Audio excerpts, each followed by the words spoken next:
Diane in Denmark here, rah rah rah. It's the start of a new week. And no, it is not Monday, it's Tuesday. I've been away for a few days, as I mentioned in my videos last week. The Easter break in Denmark is a really long break. We have statutory holidays on Monday, Thursday, Good Friday, Sunday and Easter Monday, so it's a long break. And there's been radio silence for me because I was away with my family for a few days in Sweden. I uploaded a video about that this morning, so if you want to see what I got up to in Sweden, including winter bathing, you can't take me anywhere, I always find somewhere to winter bathe. The video's up there. And it's been fantastic weather this Easter in Denmark and in Sweden. Very sunny. And I noticed when I came back the day before yesterday, everything in the garden is suddenly blooming. I'll just show you, and I always like to cut a wee posy from the garden. Our honeysuckle, take a sniff of that. I love honeysuckle. That's suddenly bloomed. It wasn't blooming before we left. And the daffodils and also our lilacs. The dark lilacs are blooming, not the white ones. They take a bit longer. My favourite are the white lilacs. Anyway, everything's blooming. Everybody's now back to work and back to school and back into our usual routines. And I had my skinny dip with Vibeke this morning, back to my usual routine.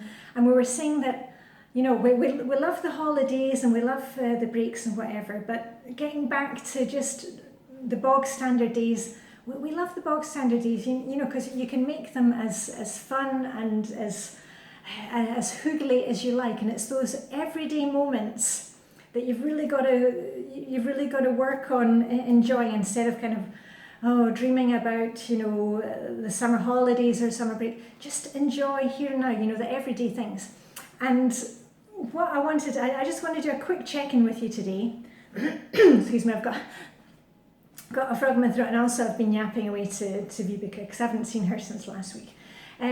Today, 23rd of April, is Unesco's World Book Day. Now, we talk a lot about books here at the kitchen table, and I know a lot of you have really enjoyed getting back into reading. Maybe you stopped reading when you stopped studying, you started working, or you had kids and you never felt like you had time to read.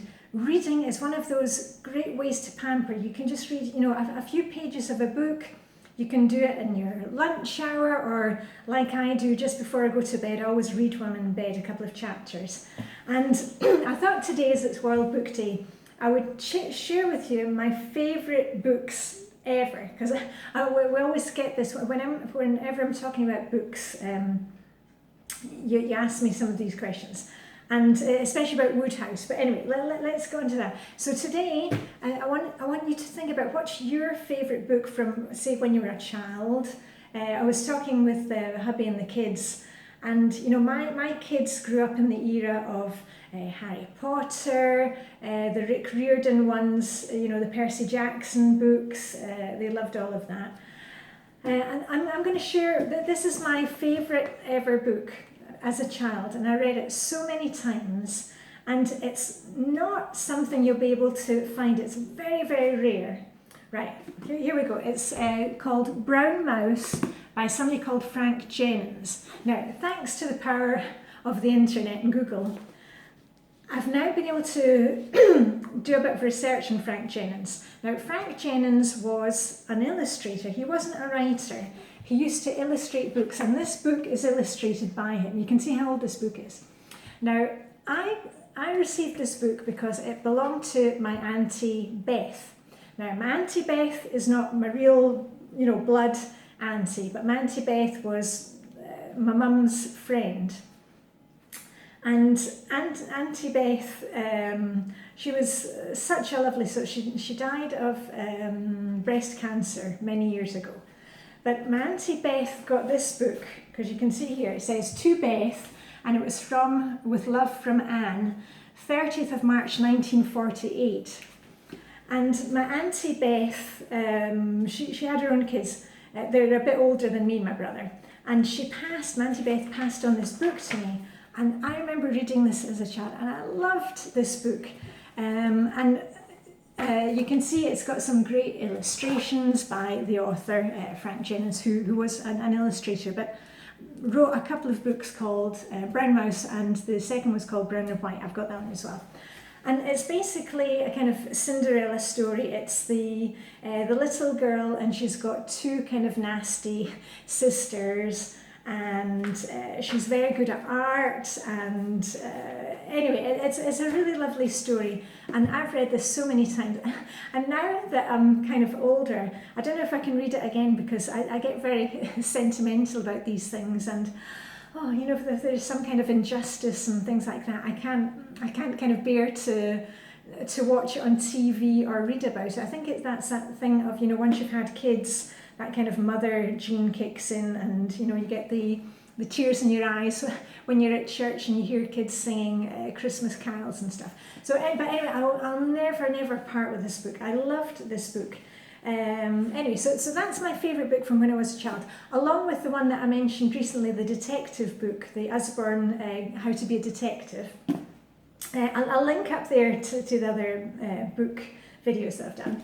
And the other one that is my favourite as an adult is, so no surprise here, it's a book by P.G. Wodehouse. Now this is a P.G. Wodehouse, let me see, this is an omnibus with various ones, but the one, and I'm laughing already just thinking about the story, the one story that I read again and again and again, and there's nothing kind of dreadful about this story, it's just terribly funny, is The Code of the Roosters. Now, if you need a starting point for any of the Jeeves books, that's a really good place to start. But isn't that a nice cover on this one? So,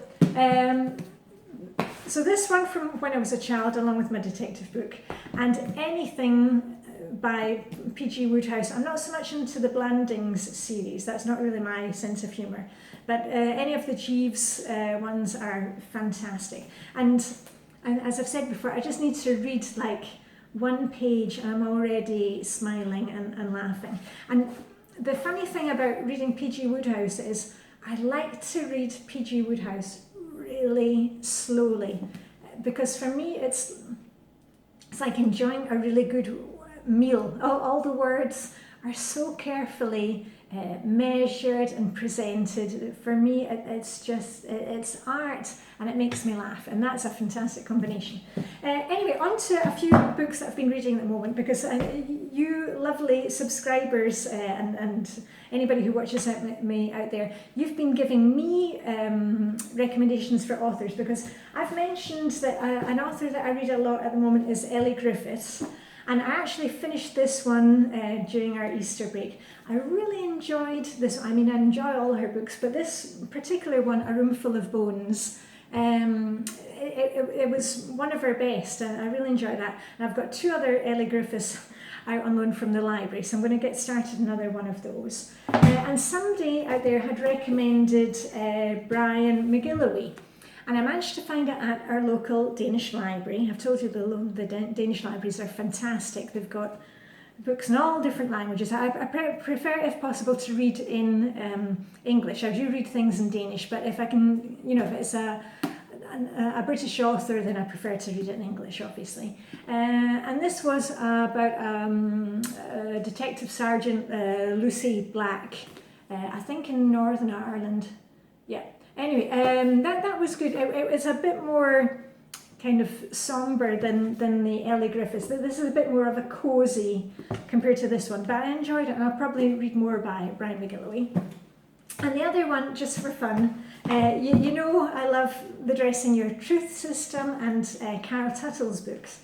Now this one I bought, when did I buy it? At the beginning of the year, end of last year. And at first I thought, The Child Whisperer, and it's all about, you know, the different energy types in your kids, but you can also apply it to yourself and oh yeah, that's how I acted as a child, and it shows you how kids grow up and why they, you know, what age they walk at and how they approach life according to their energy type.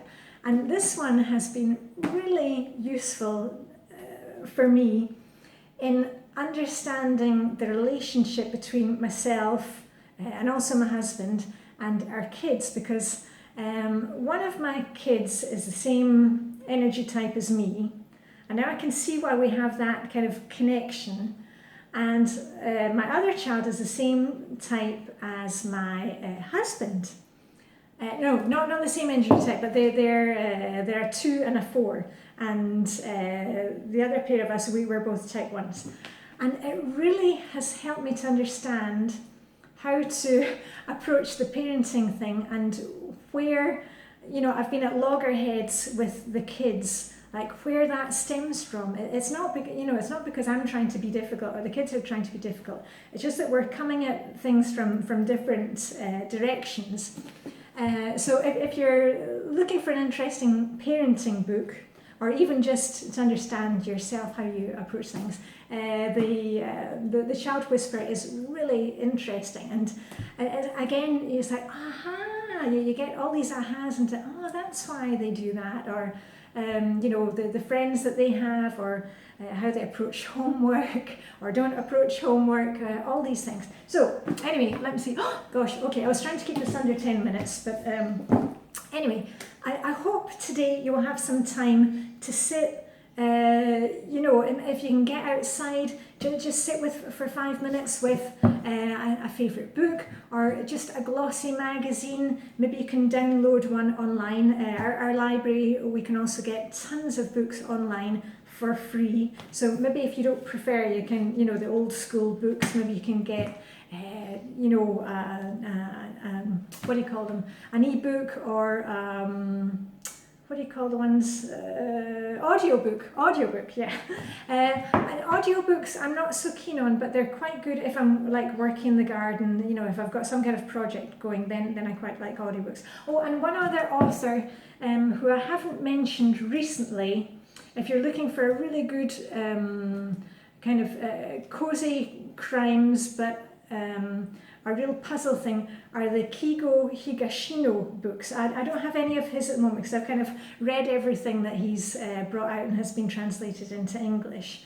But I'll see if I can pick up a couple at the library to show you. I love his books. They're very neatly written. I mean, he's a Japanese writer, and it's a real kind of little mysteries and nothing too gruesome in it. And they have been fantastic, because I was going to recommend those to my daughter. My daughter's going to Japan, in the summer, and it's all also great because it's all about Tokyo. And anyway, I'm going to keep it short here, as short as I can. Anyway, I hope you have a fantastic Tuesday, and I shall be back posting again this week when I've got a minute.